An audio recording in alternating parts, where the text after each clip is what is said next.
নমস্কার বন্ধুরা, ডলি রন্ধনশালায় সবাইকে স্বাগত। আর আজকে তোমাদের সাথে শেয়ার করব সম্পূর্ণ নতুন একটা নিরামিষ রেসিপি। এই প্রচণ্ড গরমের মধ্যে যদি তরকারি করতে ভালো না লাগে, তাহলে এই রেসিপিটা তোমরা কিন্তু খুব সহজেই বানিয়ে নিতে পারবে। একেবারে খুব সহজ সরল আর খুব কম সময়ে এই রেসিপিটা ঝটপট বানানোও হয়ে যায়।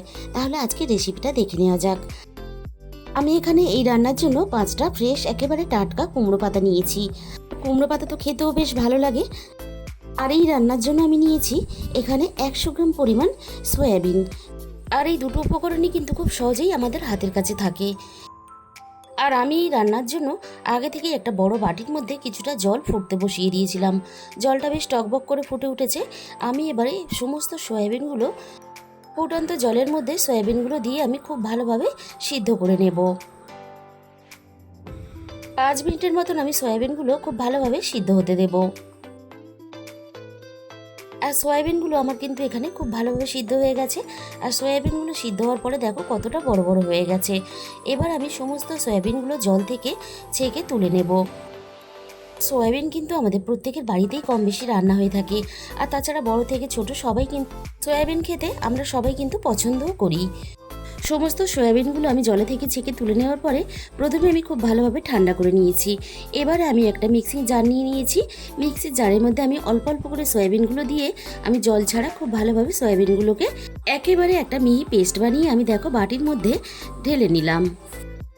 আমি এখানে মিক্সির মধ্যে দিয়ে পেস্ট বানিয়ে নিয়েছি। তোমরা চাইলে কিন্তু শিলপাটাতেও একটু বেটে নিতে পারো।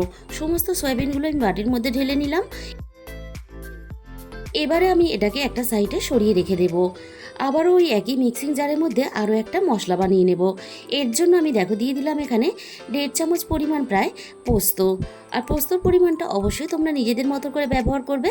আর এখানে দিয়ে দিলাম 1/2 চামচ পরিমাণ কালো সর্ষে। আর দিয়ে দেবো এখানে 1 চামচ পরিমাণ হলুদ সর্ষে।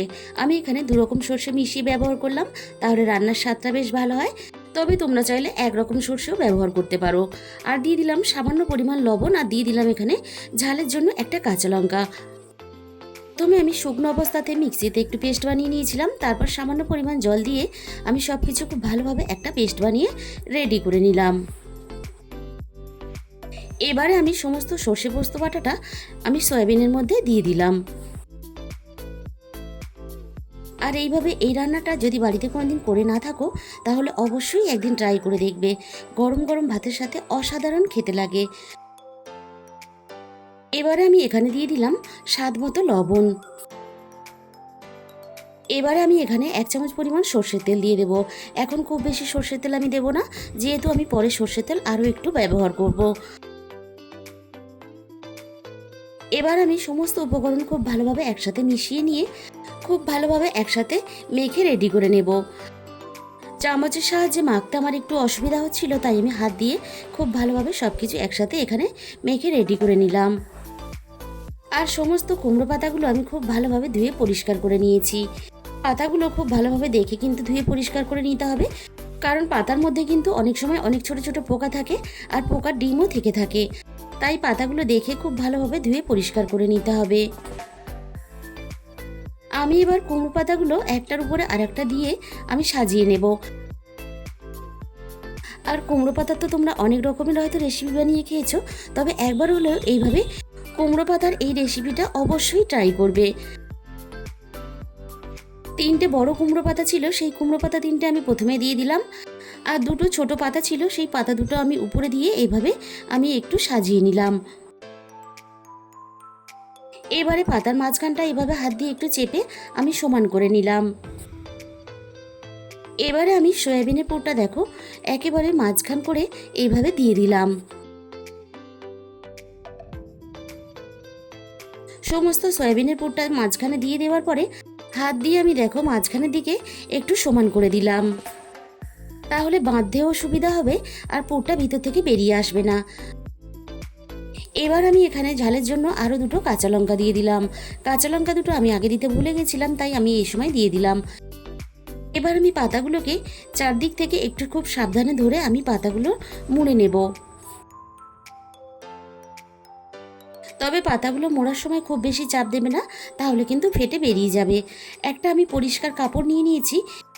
আমি কাপড়ের মাঝখানে দিয়ে এভাবে কাপড়ের চারদিক থেকে আমি 4টে কোণা এভাবে একটু টাইট করে আমি বেঁধে দেব। আর এইভাবে কাপড়ের মধ্যে বেঁধে নিলে তাহলে রান্নার সময় পাতাগুলো ফেটে গেলেও কোনো অসুবিধা হবে না। আমি একটা সাইড খুব ভালোভাবে বেঁধে নেওয়ার পরে